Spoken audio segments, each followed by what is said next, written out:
Are you happy? Muranezerewe? If you are happy, greet your neighbor happy Easter. Nimba munezerewe muramutse bagenzi banyu.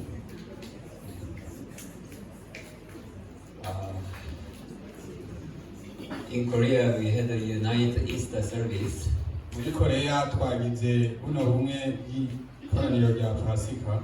Even now, through online, we have a World Easter service together. Ndetse no muri kano kanya turafise inyigisho ziriko zibera ku mbuga ngurukana bumenyi mu buryo rusangi. Because of a small internet, kubera internet ari ntoyi, I cannot show you all. Sinshobora kubibereka mwese. Disconnect. I just want to show you something, but just disconnect because of the internet. Nashaka kubereka ibintu bikeya ariko biciye bicika kubera internet. Today is a very special day for us, right? No munsi n'umunsi udasanzwe kuri twebwe, sivyo? It's Jesus Christ who died for us and resurrected again for us.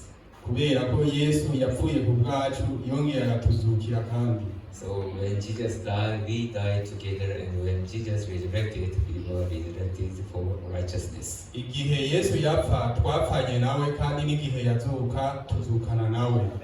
So really today is a special day for us to celebrate. Rero n'umunsi udasanzwe kuri twebwe kuwuhimbaza. So let us open Matthew. Reka twugurure muri Matayo. Matthew 28. Matayo 28. Matthew 28, we read the whole chapter. Matayo ikigabane ca 28 turasoma ikigabane cyose. From verse 1 to 20. Kuva ku murongo wa mbere gushika ku wa 20. Matthew 28 from verse 1 to 20, we read in King. Matayo ikigabane ca 28 kuva ku murongo wa mbere gushika ku wa 20 turasoma mu Kirundi. Aravuga ngo kuzuka kwa Yesu. Umunsi w'isabato ushize ku wa mbere w'iminsi indwi, umutwenzi ugomba gutambika, Mariya Magadalene na Mariya wundi baja kuraba imva. Habaho kunyiganyiga kw'isi gukomeye kuko umumarayika w'umwami Imana yaramanutse ava mu ijuru, araza akura ca kibuye agitembagaje, acicarako. Ishusho yiwe yasa n'umuravyo, impuzu ziwe zera nka sheregi. Ubwoba yateye abararirizi bubashira mu gatengo, bamera nk'abapfuye. Ariko umumarayika abwira ba bagore ati, mweho ntimutinye kuko nzi ko murondera Yesu umwe yabambwa. Ntari hano kuko yazutse nk'uko yavuze, ngo murabe aho umwami yararyamye. Nimukwakwanye mubwire abigishwa biwe yuko yazutse mu bapfuye, kandi azobitangira imbere kuja i Galilaya, iyo niho muzomubonera, nk'uko ibyo ndabibabwiye. Bava kumva n'ingoga bari n'ubwoba n'akanyamuneza kenshi, birukanga kubibwira abigishwa biwe. Maze Yesu ahwana nabo ati, n'amahoro. Baramwegera bamufata ku birenge baramusenga. Maze Yesu arababwira ati, ntimutinye, nimugende mubwire bene data ngo baje i Galilaya, niho tuzobonanira. Bakigenda bamwe muri ba barinzi baja mu gisagara, babwira abaherezi bakuru ibyabaye byose. Nabo bakoranira hamwe n'abashingantahe baja inama, bahera abo basoda amahera menshi, bati muze muvuge mutabigishwa biwe baje mw'ijoro baramutwiba dusinziriye. Icegera ca Kayisari nicaramuka kivyumvise, tuzomuhwamika, namwe tuzobakiza amagorwa. Babira ya mahera bagira nk'uko bohejwe, kandi iryo jambo ryandagara mu Bayuda na bugingo n'ubu. maze babigishwa 11 baja i Galilaya ku musozi Yesu yabarangiye. Bamubonye baramusenga, ariko bamwe barakekeranya. Yesu arabegera arababwira ati jewe nahawe ububasha bwose mw'ijuru no mw'isi.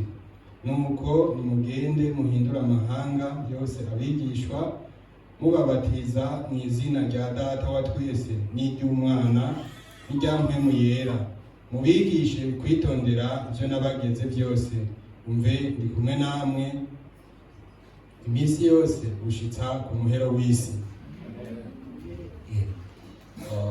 When God decided to send His Son Jesus to us, igihe Imana yahitamo kuturungikira umwana wayo Yesu Kristo, God has sent Jesus only for us. Imana yari imurungikiye twebwe gusa. Jesus Christ has come to this world only for us. Yesu yaje mu isi ku bwa twebwe gusa. So Jesus was here with us for us. Rero Yesu yabanye natwe hano ku bwacu. He was done all the good things for us. Yari byose kuri twebwe. So when Jesus was in this earth, rero igihe Yesu yari mu isi, through the works and what He's doing, people are recognized that really He is the man of God.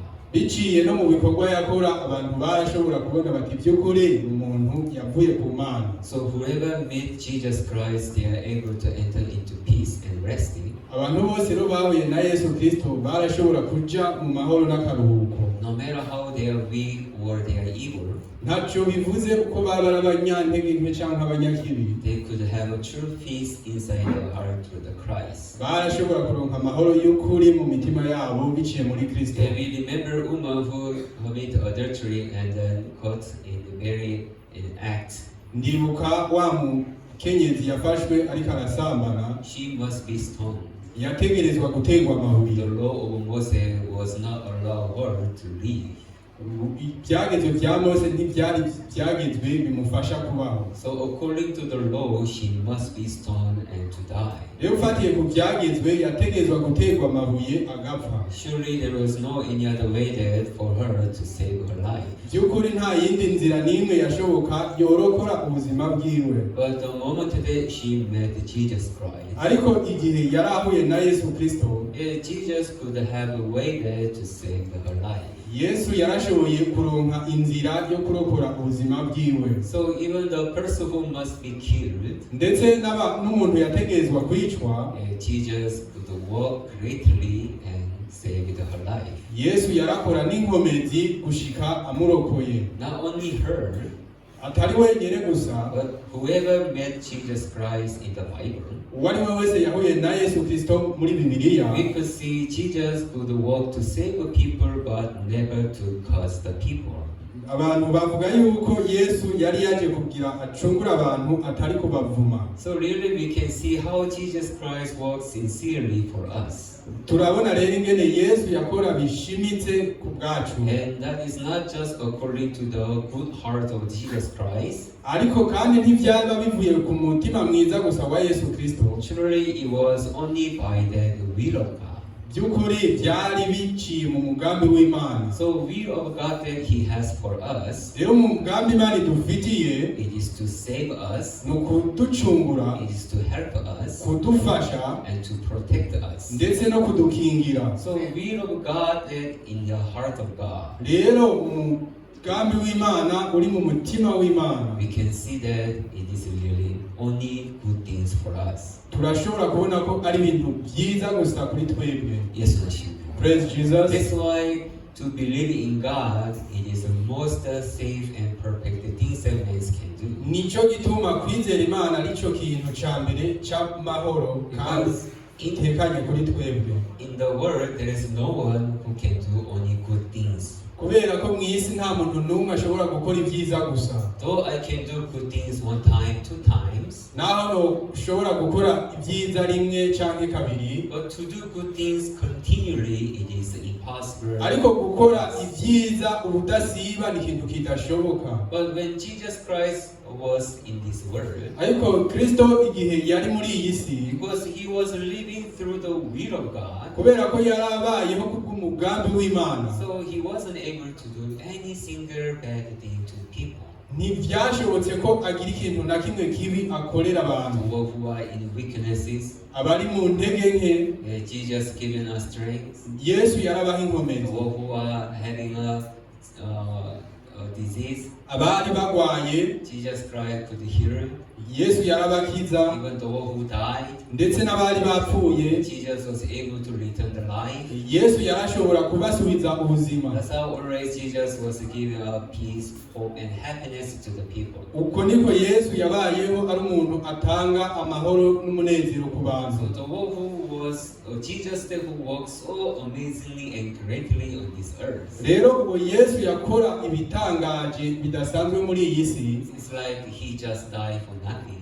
gushika apfuye ku bw'ubusa. But the death that which Jesus Christ had, ariko urupfu Yesu yapfuye he has a great meaning for us. rwari rufise insobanuro ikomeye kuri He twebwe. took all our sin yikoreye ibyaha byacu byose and to make us to become righteous. kugira atugire abagororotsi. He washed all our sin once for all on the cross. yogeje ibyaha byacu byose rimwe rizima ku musaraba. And he said that it is finished. hanyuma aravuga ati birarangiye. He finished all our sins forever. yararangije ibyaha byacu byose ku bw'ibihe And bidashira. he resurrected again hanyuma acarazuka kandi to testify about us. kugira ngo adushingire ntawe. Now you are righteous. ati ubu muri abagororotsi, Now you are clean. ubu mwarogejwe. I have done all the works to forgive your sins. narakoze ibikorwa byanje byose kugira mparire ibyaha byanyu. So for that reason, Jesus was resurrected again. niyo mpamvu rero Yesu yongeye kuzuka kandi. Yeah, that is the real true word that written in the Bible. iryo ni ryo jambo ry'ukuri ryanditse muri Bibiliya. But there are so many who still believe that they are a sinner. ariko hari abantu bacizera ngo ni abanyabyaha. No matter how Bible testify clearly how Jesus Christ has done his work and made us clean. ntacyo bivuze uko Bibiliya ikora kose ikavuga ingene Yesu yogeje ibyaha byacu. But still so many are saying we are sinners because we do sin many times. ariko hacariho abantu benshi n'ubu bakivuga ngo turi abanyabyaha kubera ko dukora ibyaha inshuro nyinshi. Depends on what are they believing now. bivanye rero n'ibyo bariko barizera.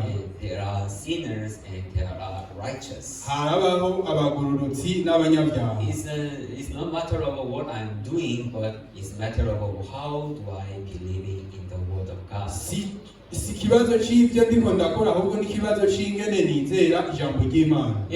God has given us the grace Imana yatugiriye ubuntu because He found that men are not possible to become clean by themselves. kubera ko yari yabonye ko abantu badashobora kuba abejejwe ubwabo. No matter how God is asking people to follow the law, ntacyo bivuze uko Imana yagumye isaba abantu gukurikiza ibyagezwe, the whole people in the world they are failed. ariko abantu bose mu isi There barananirwa. was no one who does the law 100%. nta n'umwe yashitsa ibyagezwe ijana ku ijana. There's no one who came in front of God as righteous through their works. nta n'umwe yashobora kuza imbere y'Imana nk'umugororotsi biciye mu bikorwa byiwe. So God was not able to just leave them alone to die as a sinner. rero Imana ntiyabaretse gusa ngo bapfe ari abanyabyaha. So God decided, okay, men are not possible to become to become righteous by themselves. rero Imana ifashe ingingo ati ko abantu badashobora kuba abagororotsi biciye mu gukora kwabo, So I give my grace. reka ndabagirire ubuntu, I give my mercy. reka ndabahe impuhwe. So then, regardless how they are, ntafatiye ko bari through the works that what my son's going to do, biciye mu bikorwa gusa umwana wanjye agiye kuzokora, I forgive them. nzobaharira, I wash them. nzobeza, And I make them clean. kandi nzobagira abatunganye. And that is what God decided to give us grace freely. uko niko Imana yahisemo kutugirira ubuntu atakiguzi. That's how Jesus Christ took all the sin of the world. Niko Yesu rero yikoreye ibyaha byose byo mu And isi, he crucified on the cross according to the will of God. hama arabibambanwa ku musaraba kubw'umugambi w'Imana. Because in the Bible says, without the shedding of blood, there is no remission of sin. Kubera ko muri Bibiliya haravuga ngo hatavuye amaraso ntihabaho guharigwa ibyaha. So someone must be shed blood to wash our sin. Rero hariho umuntu yategerezwa gusesa amaraso kugira ngo ibyaha byacu byozwe. And that is not such a man like us can do. Kandi uwo muntu ntiyari umuntu nka twebwe yari gushobora The kubikora. one who was born without the sin in this world Yategerezwa kuba ari umuntu yavutse atacaha muri ino is si. the one that who can forgive our sin. Niwe yari gushobora guharira ibyaha byacu. That's why God needs to send His Son Jesus. Nicyo gituma Imana yabonye ko ari ngombwa kwiyungika umwana wayo Yesu. Outwardly, Jesus is like a man such as us. Naho biboneka inyuma umenga Yesu yari umuntu nka twebwe, But Jesus was born in the world through the Spirit, ariko Yesu yari yavukiye muri ino si biciye muri mpwemu yera. not like how others born in the world. Atari nka kurya abandi bavuka mu isi. That's how Jesus Christ was able to born in the world through the Spirit as righteous. Nicyo gituma Yesu yashoboye kuvukira muri ino si biciye muri mpwemu yera nk'umugororotsi. That's why Jesus was able to take over all the sin of the world for Kandi us. nicyo gituma Yesu yashoboye kwikorera ibyaha byacu byose, And He died on the cross, had the blood. hanyuma arapfa ku musaraba arasesa n'amaraso. So Jesus was fulfilled all the word that written in the Bible. Rero Yesu yashikije ijambo ryose ryari ryanditswe muri And Bibiliya. that's how He died. Uko niko yapfuye. And Bible say when Jesus died, we were died together. Kandi Bibiliya ivuga ngo igihe Yesu yapfa twapfanye nawe. And Jesus was a representative to die for all the sin of the world. Rero Yesu yari aserukiye abantu bose ku gupfa kubw'ibyaha. Though we were not there together, Naho tutari kumwe hajya ku musaraba, but according to what Bible say, all people will die together with Jesus. ariko bivanye na Bibiliya ivuga ngo abantu bose bapfanye na Kristo. That's how all our sins are finished. Uko niko ibyaha byacu byarangijwe. And Jesus Christ was resurrected for our righteousness. Kandi Yesu arazuka kugira ngo So dutsindanishirize. when Jesus Christ resurrected again, Rero igihe Yesu yazuka kandi Jesus was resurrected as righteous. Yesu yazutse nk'umugororotsi. That's why even when we are resurrected with Jesus Christ together, Nicyo bituma natwe iyo tuzukanye na Kristo we were born again as righteous. tuba tuvutse ubwa kabiri nk'abagororotsi. Hallelujah. Amen. Yeah, that's how Jesus Christ has done us greatest works in this world. Uko niko Kristo rero yakoze ibikorwa bihambaye muri iyi si. Yeah, everyone knows very well why Jesus Christ came and died on the cross. Abantu bose rero barazi impamvu Yesu yaje n'igituma yagiye ku musaraba. But probably so many are scared to not know clearly what Jesus Christ did for me and how myself become righteous. Ariko abantu bose ntibazi ngo ni iki Yesu yakoze ku bwanje. That's why so many are still live with the sin. Nicyo gituma abantu benshi bakibayeho nk'abanyabyaha. Still so many are in the darkness. Kandi baracari no mu mwijima. And they worry about their sin. Bafise ubwoba ku bw'ibyaha byabo. No matter how many churches they are going around. Ntacyo bivuze amashengero yose birirwa There's no baratungukamo. many churches that who speak a true gospel. There are no many churches who says true gospel. Ubu hariho amashengero menshi avuga ubutumwa bwiza nyakuri. Yeah, that's why still so many are suffering. Nicyo gituma abantu benshi babaye. There is one person who died. Hari umuntu Yeah, yapfuye. he was in the church several years. Yaramaze imyaka indwi myinshi mu ishengero. Even he is the elder in the church. Ndetse yari n'umutama w'ishengero. He served the church like 30, 40 years. Yari akoreye ishengero nk'imyaka 30 canke 40. All his life he is given to the church. Ibintu byose yari afise yabitanga ku Now bw'ishengero. he's getting old and old. Uko niko yagenda arasaza. And one day he got a disease. Umunsi umwe rero aragwara. So he was in hospital Rero ari mu bitaro. and he was about to die. Ari hafi gupfa. So that time he remembered Umunsi umwe yaributse how about myself? ati mbe nanje ku bwanjye Am I righteous mbe ndagororotse or am I sinner? canke ndi umunyabyaha. So when he think about himself, he found that still he is the sinner. ariko igihe yavyiyumvira ko yaciye yisanga akiri umunyabyaha. So he will say that he served the church for 40 years, but still I'm a sinner. Nothing changed. rero yarababaye kubera imyaka myinshi yarakoreye ishengero, aravuga ati n'ubu ndacara umunyabyaha nta cyahindutse. No matter how many times I served the church and I was being sincere in the church, ntacyo bivuze uko nakoreye ishengero kose n'ukuntu nari ndabishimitsemo, but still I'm a sinner and I'm dying as a sinner, going hell. raba ndacara umunyabyaha kandi ngiye gupfa nje mu muriro. So that time he was so much angry. icyo gihe rero yarababaye cyane. What's the meaning for me to be in the church? ati none ni insiguro ki yanje yo kuba narabaye mu Up to ishengero. now there was no one who finished the problem with the sin. gushika n'ubu nta n'umwe yashoboye kurangiza ikibazo cy'ibyaha I'm byanjye. so sad that no matter how many years I'm in church, I couldn't finish, I couldn't solve the problem with the sin, and I just died with the sin. ndababaye cyane kuko ntacyo bivuze uko nakoreye ishengero kose nta kintu na kimwe cyashoboye kurangiza ibyaha byanjye. That's how he was beginning to curse the church. uko niko yatanguye kuvuma He ishengero, began to curse the pastor. aravuma n'abakozi b'Imana. There was no one who led me to become righteous. nta n'umwe yashoboye kundongorera ku Up to kugorora. now, I'm not sure whether surely I'm a righteous or a sinner. kugeza n'inkubu sinzi neza nimba ndi umugororotsi. And that's how he just died. uko niko yitavye Imana. It is such a very sad story. yari inkuru ibabaje cyane. Problem is not only that person.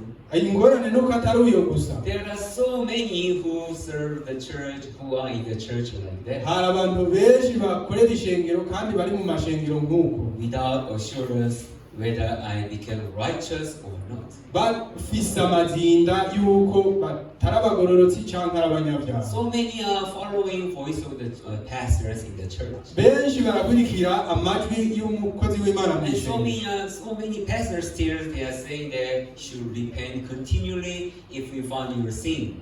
benshi barakurikira bano bapasiteri bavuga ngo mubandanye mwihana, Yeah, repent and ask him for forgiveness. ihane musabe n'imbabazi. There was a time that I was in Zambia, hari igihe nari muri Zambia, and then we organized a crusade in Zambia. rero twariko turategura igikorane muri So Zambia. every Sunday I was going around to invite the pastors and the members. buri wa Mungu rero narazunguruka hirya no hino ntumira abakozi b'Imana So n'abanyeshengero. one Sunday I invited by one church, umunsi umwe rero naratumiwe n'ishengero rimwe, and then I was I have seen how they do the service. rero narabonye ingene bakora amakoraniro yabo. Yeah, they do so many good things. barakora ibintu byinshi I byiza, saw they are praising with all their hearts. baraninahaza n'umutima wabo wose, And they are happy to sing and dancing together. bari banezerewe baguma batamba bari hamwe.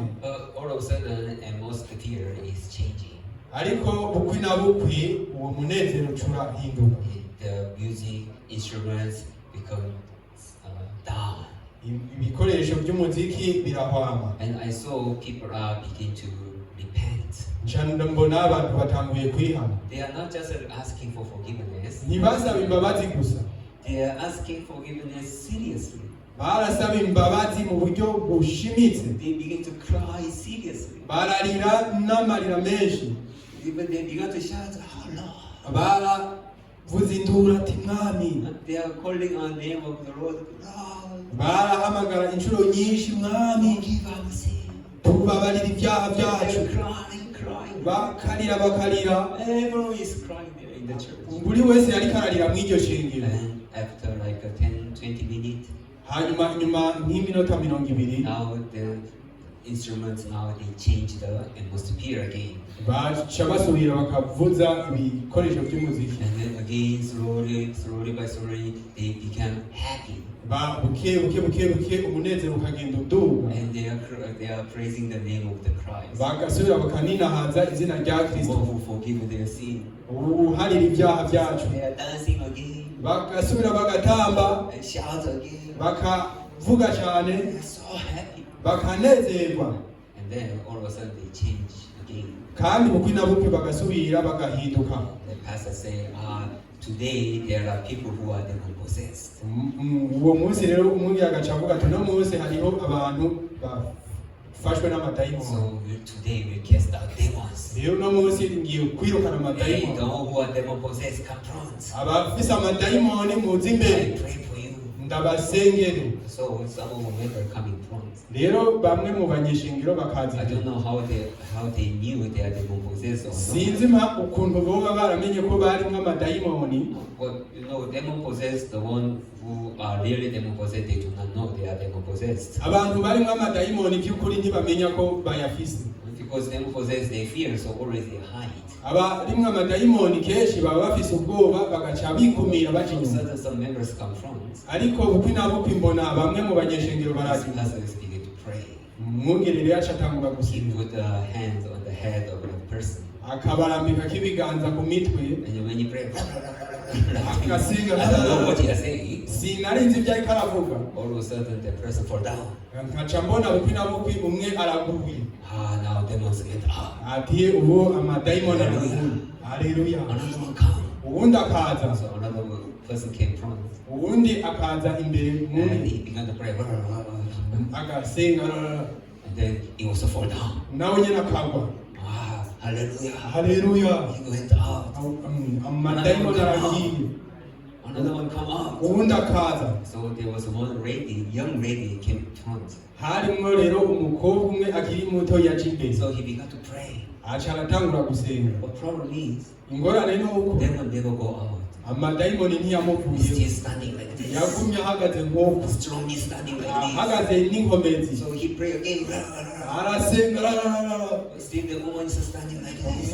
Uwo mukobwa aguma yihagarariye. So there is another person next to her. Rero hariho uwundi yari amwegereye. Like she's the helper who fall down, protecting her head. Yari ubufasha kugira ngo abo baguye abakingire imitwe yabo. So all of a sudden she went to the side of the woman. Rero bukwi na bukwi yaciye yegera uwo And mukobwa. said like this. Aca avuga Fall down, fall down. ati henuka. Hey, fall down. Henuka. And she refused. Aramba. No, Oya. fall down. Henuka. No. Oya. Maybe her clothes is very new and very clean. Birashoboka ko impuzu ziwe zari nshasha kandi zikiri nziza. And the floor is very dirty. Kandi hasi hari hacafuye. So she doesn't want to make the clothes to become dirty. Rero ntiyashaka ko impuzu ziwe So zandura. until the last, she never fall down like this. Gushika ku kanyuma yarase guhenuka. And pastor was feeling so bad, and so he wasn't able to do anything. Rero no mu pastori yarashavuye cyane. And just saying, though she is not fall down, but demons are already went out. Acapfa kuvuga ati nahataguye amadayimoni yamusohotsemo. Lord. Tuhimbaze Imana. And so many are still believing in that. Rero abantu benshi baracizera mu Miracles. To believing in miracles. biteze ibitangaza, Done many wonders. ibitangaza byinshi. Those things, it has nothing to do with washing over our sin. Ibyo byose nta na kimwe bivuze ku bijyanye no koza ibyaha byacu. Yes, Jesus Christ done so many miracles. Nibyo Kristo yarakoze ibitangaro byinshi. But it's not just to show how he is mighty. Ariko ntikwari ukwerekana gusa ingene ari umunyengo. But it was to read people's heart to believing in him whom he has been sent by. Kwari kugira ngo arongorera abantu kwizera wari yaramurungitse. So that people can believe in the works of Jesus and what he has done for our sin. Kugira ngo abantu baze bashobore kwizera ibikorwa Yesu yari yadukoreye mu koza ibyaha byacu. Yeah, the one which is most important in our heart. Rero ikiringira akamaro mu mitima yacu. To recognize that how my sins has been washed through Jesus and become righteous. Nukumenya ingene ibyaha byanje byogejwe ngacika umugororotsi. And when someone recognizes the truth how I became righteous, hama iyo umuntu amenye kuno kuri ingene yahindutse it umugororotsi. is the greatest happiness on the side of God. Buba ari umunezero budasanzwe ku ruhande rw'Imana, because that is the will of God to send His Son Jesus to us. kubera ko uwo ni wo mugambi w'Imana watumye iturungikira Yesu Kristo. Will of God that in the heart of God is, umugambi w'Imana mu mutima w'Imana wari uko it is to forgive our sin, kwari ukuduharira ibyaha byacu, make righteous. kugira atugire abagororotsi. That is in the heart of God. Icyo nicyo kiri mu mutima w'Imana. And as we are Christians who believe in God, rero kuva turi abakristo bizera Imana, we have to follow will of God. dutegerezwa gukurikira uno mugambi w'Imana. Though I'm a Christian, naho ndi umukristo, if I do other things that which is not in the will of God, igihe nkoze ibindi bintu bitari mu mugambi w'Imana, all the things that we do in the spiritual life, it became nothing in front of God. ibintu byose dukora mu buzima bw'impwemu bica bicika ubusa imbere y'Imana. If you are attended the school, rero nk'akarero iyo uriko uraja ku ishuri, there are teachers there who teach you all the subject. hari abarimu bakwigisha ibyigwa byose, And when you listen, iyo umvirije those things, I don't think so. ati ibyo bintu je siko ndabyiyumvira. So for example, if a teacher say 1 plus 1 is 2, nk'akarero igihe umwarimu avuze ati kimwe guteranya kimwe ni bibiri, I don't think so. 1 plus 1 is not 2. ati je siko ndabyiyumvira, kimwe guteranya kimwe si 1 plus bibiri, 1 is 0. ati kimwe guteranya kimwe ni ubusa, Teacher, you are wrong. ati mwarimu uri mu kinyoma. If continually he just follow his own thought, kuva abandanije akurikira ibyo byumviro byiwe, finally when he does the exam, amaherezo iyo akoze ikibazo he failed everything. aca ananirwa byose. If we attended the school, to follow guidance is really important. rero iyo tuja ku ishuri kurongorwa ni ikintu ngirakamaro. Even us, when we are in the church, ndetse na twebwe igihe turi mu ishengero, not just to have a good heart or being humble and sincere. atari kugira umutima mwiza gusa no kwicisha bugufi, Most important thing is, what does God say? And to listen about that, it is the first things that we have to do. ikiri ngirakamaro ni ukwiyumvira ati mbe niki Imana ivuga, hama akaba aricyo ukwirikira. Is not so? siko biri. We are here to learn spiritual life. rero turi hano kugira ngo twige ubuzima bw'impwemu. We are not just reporting myself into the church. Pastor, I came for the service. si ukwiyerekana gusa mu ishengero ngo mwongere ngo naje gusenga. Is not so? siko biri. Are you here just to report yourself as your attendance of the service? mbe muri hano kugira ngo mutange raporo ko mwitabira amakoraniro? Go here. oya. We are here to listen word of God and to know the heart of God. turi hano kugira ngo twumvirize ijambo ry'Imana, tumenye umutima w'Imana. Then why do you want to know the heart of God? none ni kubera iki mushaka kumenya umutima w'Imana? To follow His way. kugira ngo dukurikire inzira To yiwe, unite with His heart. kugira ngo twunge ubumwe n'umutima wayo. It's not so? siko biri. That is the reason that we are in the church and listen His word. nicyo gituma turi mu ishengero tukumviriza n'ijambo ryayo, To recognize heart that which is different from heart of God. kugira ngo tumenye umutima utandukanye n'uw'Imana, To discover different thoughts that I have from God. kugira tumenye ibyiyumviro dufise bitandukanye n'Imana, So that I deny myself, I break myself, kugira ngo twiyanke and to follow way of God again. hama dusubire dukurikire inzira y'Imana. That is the reason that we are attending service and listen of His word. nicyo gituma twaba twitabira amakoraniro tukumviriza n'ijambo ryayo. So, through the Bible, God is speaking us the truth. rero biciye muri Bibiliya Imana ikitubwira ukuri. So when you listen word of God, when you found that it was a different thought, it was a different way, it was a different heart. igihe rero wumvirije ijambo ry'Imana niho ushobora kumenya bwa bundi cyari icyumviro gitandukanye, wari umutima utandukanye. Then we are able to change my way, hama rero tugaca dushobora guhindura inzira yacu, join the way of God. tugafatanya n'inzira So y'Imana. up to now, many people thought that we are sinners because we found ourselves in sin. ariko gushika ubu hari abantu benshi bacizera ngo turi abanyabyaha kuko twisanze mu That's cyaha. how people keep on repent, continually. That is what they knew only. uko niko abantu rero bama ngo bariko barihana badasiba. But when you open Bible, ariko iyo uguruye bibiliya Bible tells us then what is the will of God and how He has done through the Christ. Imana iratubwira umugambi wayo n'ingene yabikoze muri Kristo. Let's open Reka twugurure John. muri Yohana. John chapter.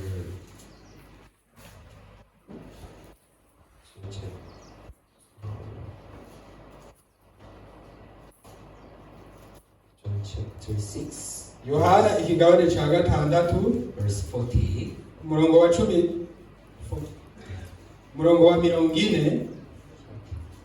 John chapter 6 verse 40. Yohana ikigabane ca gatandatu umurongo wa 40 aravuga ngo kuko iki arico data agomba yuko ubona umwana wese akamwizera agira ubugingo budashira nanje nkamuzura ku munsi w'iherezo. Here the Bible say will of God is. Hano Bibiliya iravuga ngo umugambi w'Imana ni Will of God is to have everlasting life through His Son, whoever believes in Him. Aco data agomba yuko ubona umwana wese akamwizera agira ubugingo budashira. So the will of God that He has for us is to give us everlasting life through Jesus Christ. Rero ico data agomba kuri twebwe ni kuduha ubugingo budashira biciye muri Yesu Kristo. Yeah, but some people say Jesus died for us. Yes, that's Rero abantu bakivuga ngo Yesu yaradupfiriye ni but the death of Jesus is for the sin that which came from in the beginning through Adam only. ariko bagaca bavuga ngo icyaha Yesu yapfiriye nico kimwe na ca kindi cyo ku ntango kuri Adamu gusa. But now the sin that which we do, it is us who does. Ariko ubu ibyo dukora nitwe tubikora. That's why we are sinners. Nico gituma turi abanyabyaha. That's why we have to do the repentance. Nico gituma dutegerezwa kwihana. Which is very different from the will of God. Ivyo bitandukanye cyane n'umugambi Here, w'Imana. the will of God told us clearly. Umugambi w'Imana uratubwira neza na My neza. will is to give everlasting life through my Son Jesus Christ. Ati cyo ngomba nukubaha ubugingo budashira biciye mu mwana wanje Yesu Kristo. So our righteousness is able to come through Christ only. Kugororoka kwacu rero kuva muri Kristo gusa. Everlasting life comes from the Christ only. Ubugingo budashira buva muri Kristo gusa. That's why Jesus said that I am the way. Nico gituma Kristo yavuze ati ni jewe I nzira. am the truth, I am the life. Ni je nzira n'ukuri n'ubugingo. Is that so? Without passing through me, Udaca kuri there jewe is no one who will see my Father. nta n'umwe ashobora kwinjira mu bwami bwa It's Data. exactly same like John chapter 6 verse 40. Bivuga rero nka kuno ko mu kigabane ca gatandatu muri Yohana umurongo wa 40.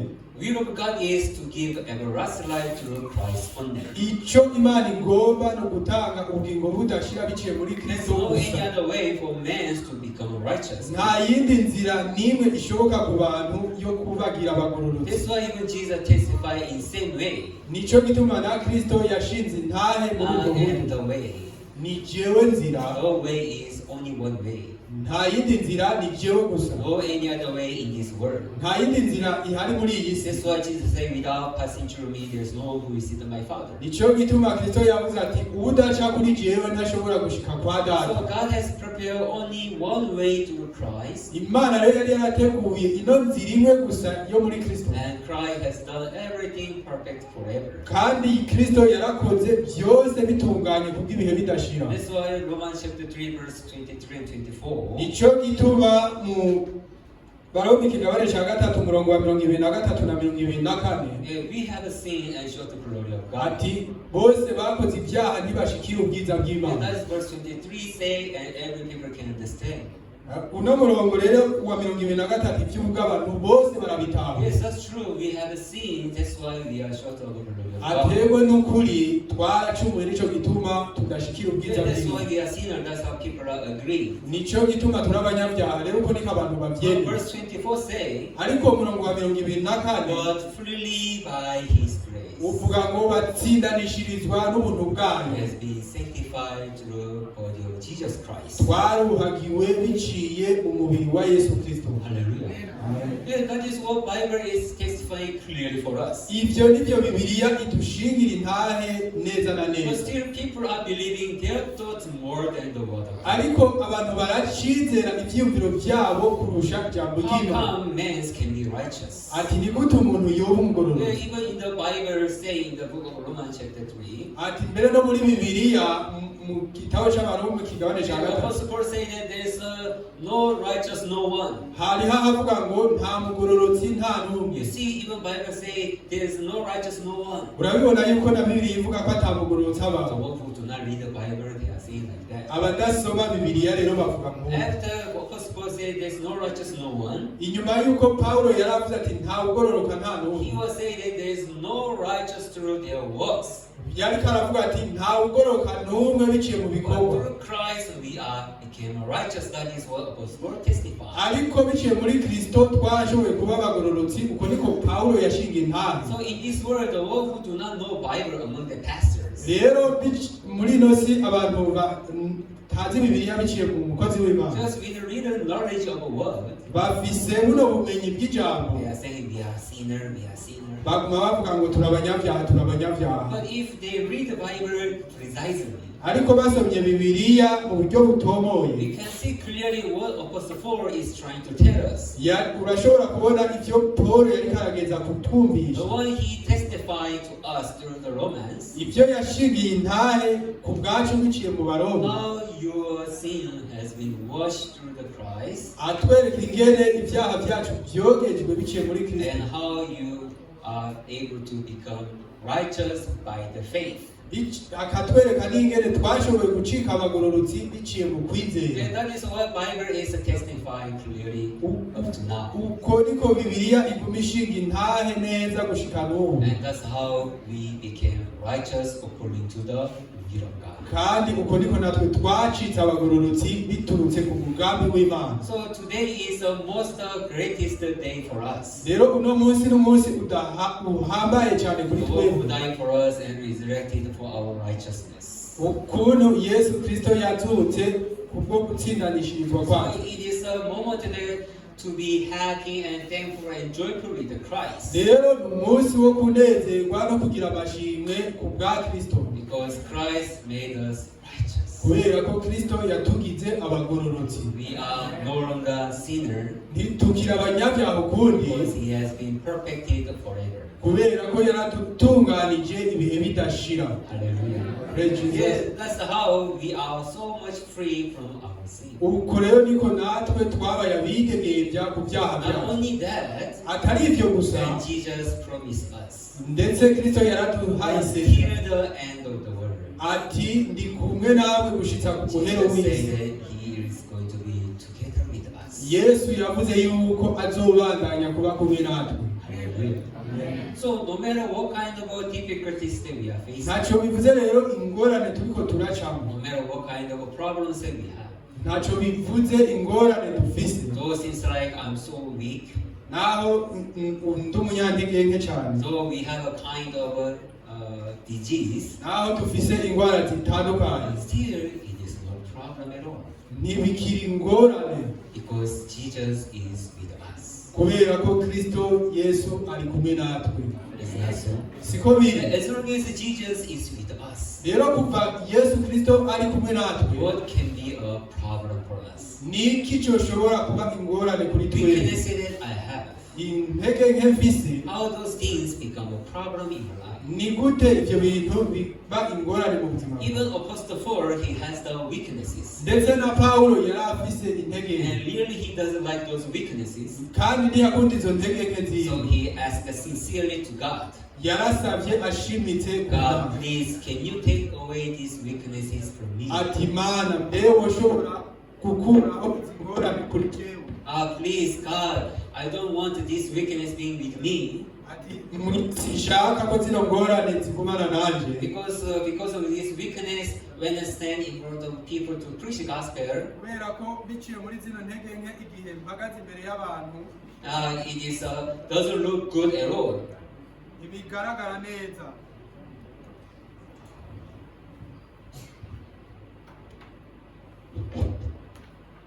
So God, please, you help me to take away all those weaknesses. rero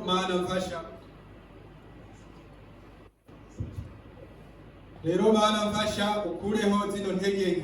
So God, please, you take all these things from me. rero ndakwinginze kuraho bino byose. But what God said, ariko Imana yamubwiye ngo iki? it's okay. ati ni sawa. To be with weakness is fine. kubana n'intege nke ni Because sawa. when you are weak, kubera ko igihe ufise intege nke you are strong. uba uri umunyenkomezi. Yeah, so even the weakness that which Apostle Paul has, it wasn't a problem at all. ndetse n'intege nke intumwa Paul yari afise ntizari ingorane ukundi. Because Christ was together. kubera ko Kristo yari kumwe nawe. Holy Spirit is among us. Holy Spirit. Mpwemu yera ari kumwe natwe. It is God who is with us. ni Imana rero iri kumwe natwe. So as long as we are with God, rero kuva turi kumwe n'Imana, nothing becomes a problem in our life. nta na kimwe kiba kikiri ingorane mu buzima Time to bwacu. time we are thinking, I'm like this, so I'm not able. iminsi yose twaba twiyumvira ngo kubera ko ntameze uko sinshoboye. This problem is so big for me, so I'm not able. ati ingorane irakomeye cyane kuri jewe sinshoboye. This sadness, I cannot handle it. uyu mubabaro sinshobora kuwihanganira. This challenge is so big, so I'm really struggling. rero rino hangana rirakomeye cyane ndababaye rwose. Yeah, many times we have such kind of thoughts. rero inshuro nyinshi tuba dufise ibyiyumviro nk'ibyo. But what will be the problem for us? ariko ni iki coba ingorane kuri twebwe? Because Jesus promised that He is with us. kubera ko Kristo yarasezeranye ko ari kumwe Not natwe time to time, umwanya ku wundi, but until the end of the world. kandi gushika ibihe bidashira. Even myself, when I'm looking at it, ndetse na jewe igihe niravye, I have a kind of disease. ndafise ingwara zitandukanye. Do you know? murabizi? Do you remember? rero murabyibuka. Last year, because of that, I was about to die. bivanye n'ivyo mbere narahazwe gupfa, But God saved me. ariko Imana yarandokoye. And still, I am with that disease. kandi n'ubu ndacafise So iyo ngwara. sometimes I'm taking medicine. rimwe na rimwe ndafata n'imiti. Sometimes I don't know what is happening here.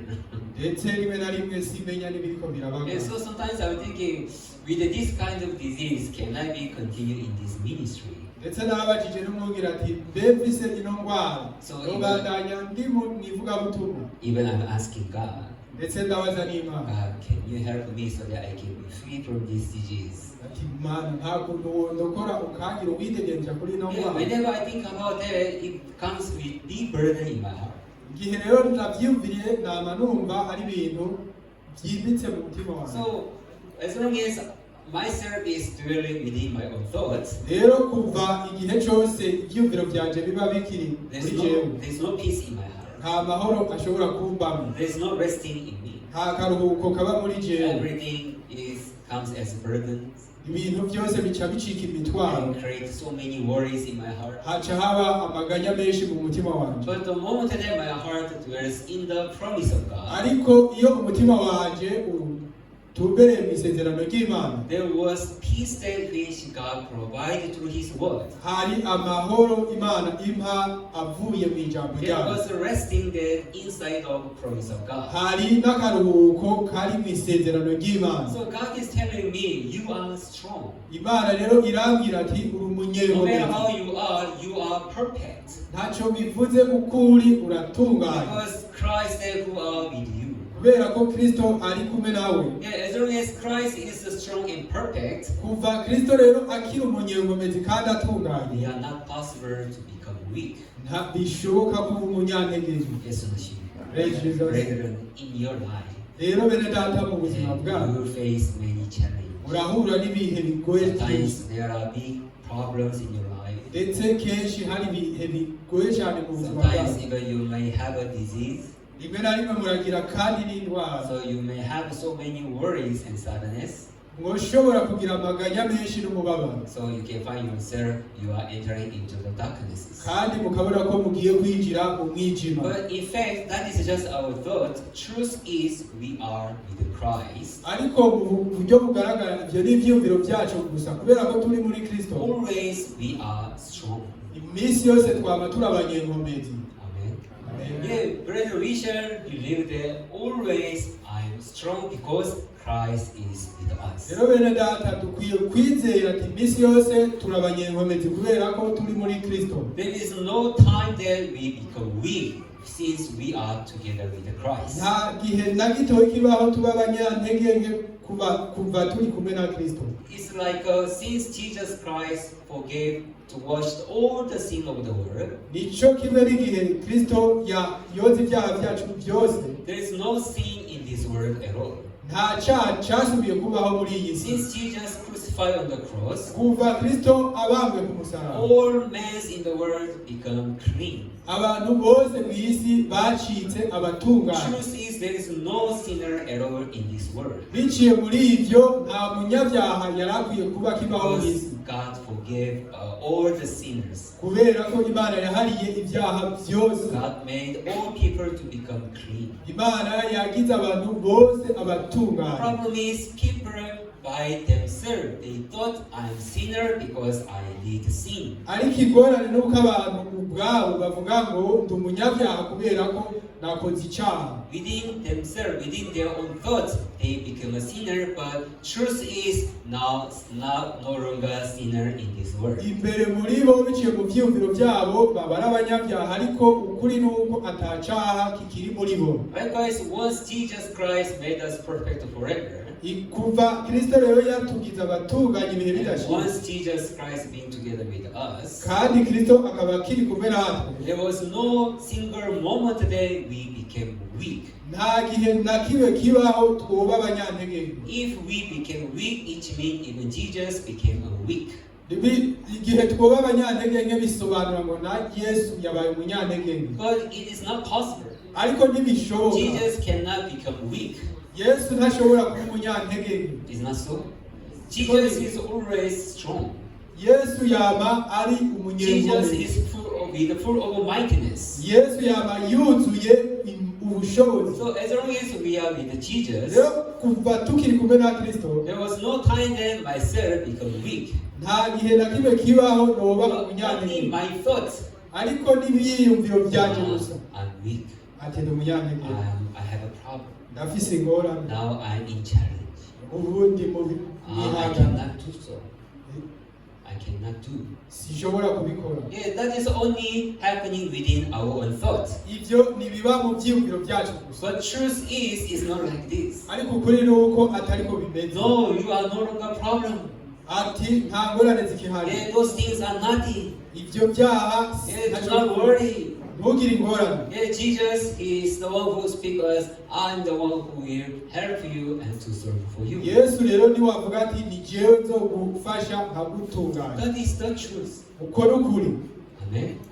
Yeah. So when Jesus Christ is resurrected, it's not just to resurrect it to tell us you are righteous, igihe rero Kristo yazuka ni kwari ukuzuka gusa ngo atubwire ngo murabagororotsi, but it is to be with us until the end of the ndetse world. kwari ukugira ngo agumane natwe gushika ku muhero w'isi. That's why there's no reason there to enter into darkness in our life. nicyo gituma ata mpamvu n'imwe yotuma twinjira mu mwijima mu buzima There's bwacu. no reason there for us to stay in sadness. nta mpamvu n'imwe yotuma tuba mu mubabaro. Yeah, we have so many worries about our life. nicyo turafise amaganya menshi ku bijyanye n'ubuzima Because bwacu, of many difficulties in our life, kubera hari ibihe byinshi mu buzima bwacu. always we are living in fear.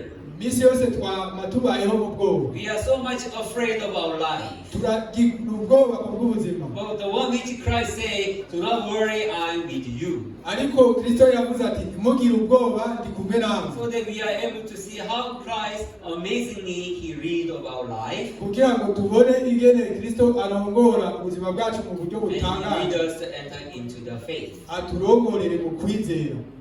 That's why Jesus is so much faithful.